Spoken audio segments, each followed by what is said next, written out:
Arabella Worsham was 17 when she came to New York in 1868 with nothing in her pocket. Or she was 15, and it was 1865. There's a lot we don't know about the early life of the woman who got dressed in this room. And it seems she may have wanted it that way.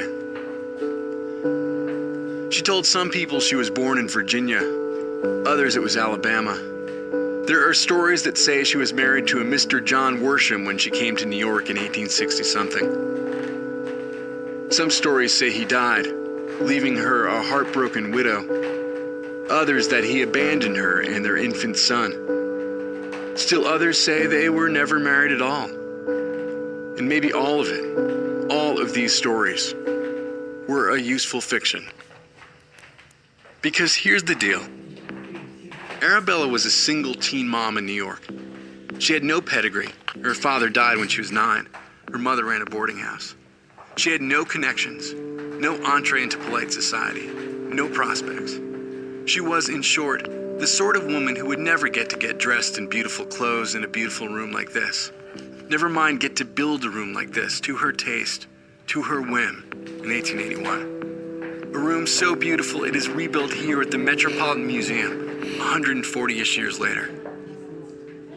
And somehow, she made sure we don't know just how or just when, she met a man named Collis Huntington, a titan of industry who built his vast fortune building the Transcontinental Railroad.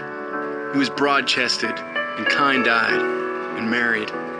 And somehow Arabella became his constant companion on business trips, at lunch with senators. And people may have raised their eyebrows, but they never raised the issue. Some may have remarked that Arabella's son looked quite a bit like Huntington himself, but they were sure not to remark too loudly. He was merely a philanthropist who had taken an interest in assisting a young widow or an abandoned woman, or whomever she was in whichever story she was telling about her early life. Later in her life, Arabella would become the second Mrs. Huntington. She would become a fixture not just of New York society, but of Parisian society, of London society, California society. She would become a real estate magnate. She would become an important collector of art and of jewelry. She would become a philanthropist in her own right. She would become known as the wealthiest woman on earth. But that was years later. Let's get back to this room, where she used to get dressed, before all of that becoming. Back when Arabella Huntington was still calling herself Arabella Worsham, whether that was true or not. When she, who had come to this town as a teenager, with nothing, no pedigree, no prospects, now had a patron, possibly a lover, and a grand home on 54th Street she'd bought with his money, and a vision for that home, and a room of her own, this room, here, where she would put on fine things she once could have only dreamed of wearing. And this woman built this room in 1881. She had a visionary designer, had artisans and laborers, many, many men at her command. She wanted the satinwood, and here is the satinwood, and the door frames and the drawers, and the cabinet doors, shipped across the Pacific, hauled across the continent in the backs of railroad cars on tracks likely built by the man who gave her the money to build this room.